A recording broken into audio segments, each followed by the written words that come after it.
আসসালামু আলাইকুম, welcome back to my channel NNK lifestyles. আশা করি আপনারা সবাই ভালো আছেন। আজকে আরেকটি নতুন ব্লগ নিয়ে চলে আসলাম আপনাদের মাঝে। তো প্রতিদিন তো এখন ব্লগ আর কি দিচ্ছি না, ব্লগ ভিডিও দিচ্ছি না, হয়তো একদিন দুই দিন পর পর দিচ্ছি। তো এটা ছিল পটল আলু দিয়ে রুই মাছ দিয়ে রান্না করব। তো ভিডিও করেছিলাম, একটু ভাবলাম আজকে শেয়ার করে ফেলি।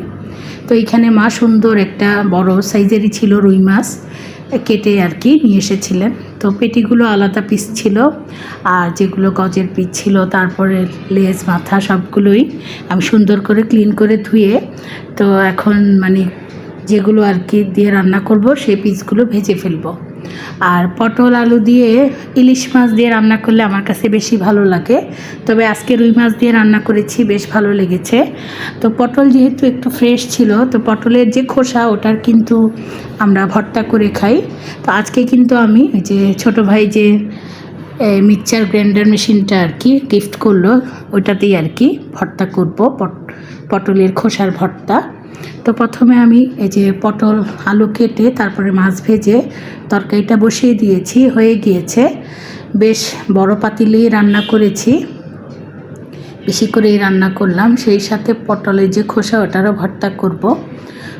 তো পটলের যে খোসা ওটা আমি সুন্দর করে আর কি ধুয়ে নিব, একটু ছোট ছোট করে হাত দিয়ে আর কি ভেঙে। তারপর এটার সাথে কিছু পেঁয়াজ কাঁচামরিচ এগুলো তেলের মধ্যে ভেজে নেব, আর রসুনটা আমি কাঁচাই দেব। আর তারপরে আর কি ব্লেন্ডারে ব্লেন্ড করে পটলের ভর্তাটা করে নিব। তো সবসময় তো পাটায় বেটে পটলের খোসার ভর্তা করে থাকি, আজকে এই প্রথম আর কি গ্রাইন্ডার মেশিনে, যেটা আর কি ব্লেন্ডার বলি গ্রাইন্ডার বলি যেটাই বলি না কেন, সেটাতে আর কি ভর্তা করলাম। তো মাশাআল্লাহ দেখেন পটল আলু আর যে রুই মাছের তরকারিটা হয়ে গিয়েছে, নামিয়ে ফেলেছি। দেখতে কিন্তু খুবই লোভনীয় লাগছে। তারপরে এই যে যেভাবে বললাম খোসাগুলো ধুয়ে তারপরে তেলের মধ্যে ভেজে নিলাম। আর এই খোসা যখন এইভাবে ভর্তা করে পাটায় বাটতে কিন্তু খুবই মানে কষ্ট লাগে। তো আজকে যেহেতু ব্লেন্ডারে করেছি, কোনো কষ্ট লাগেনি। আর ভর্তাটাও মাশাআল্লাহ খেতে অনেক মজা হয়েছিল। আর রসুন কিন্তু আমি কাঁচা দিয়েছি, এখানে আমি পেঁয়াজ মরিচ আর যে খোসাগুলো ভেজে নিয়েছি তো তেল দিয়ে, অল্প তেল দিয়ে, কিন্তু রসুনটা ভাজিনি, রসুন কাঁচা দিয়েছি। আমার কাছে এই পটলের খোসা ভর্তাতে রসুন 2 কোয়া আর কি ভেজে দিয়েছি, আর 3-4 কোয়া কাঁচাই দিয়েছি। আমার কাছে রসুনের কাঁচা ফ্লেভারটা ভালো লাগে পটলের খোসার ভর্তাতে। তবে খোসা ভর্তাতে চিংড়ি মাছের শুটকি ভেজে দিলেও ভালো লাগে। আজকে আমি শুধু এমনি করেছি, মজাই লেগেছিল খেতে। তো এই ছিল আজকে এই যে পটল দিয়ে 2টা রেসিপি করেছি, পটল দিয়ে মাছ দিয়ে রান্না করলাম আর খোসার ভর্তা করলাম। তো এগুলোই ছিল আর কি আজকে রান্না বাড়া। তো এই যে আমার ভর্তা করা হয়ে গিয়েছে, আর এখন বাটিতে নিয়ে নিব। আর একেবারে পাটায় বাটা যেরকম ভর্তা ওরকমই কিন্তু হয়েছে। পাটায় বাটতে গেলে কিন্তু অনেক সময় লাগতো, আর হাত দিয়ে বাটতে গেলে কষ্টও লাগতো। এটাই সুন্দর ভর্তাটা হয়ে গিয়েছে।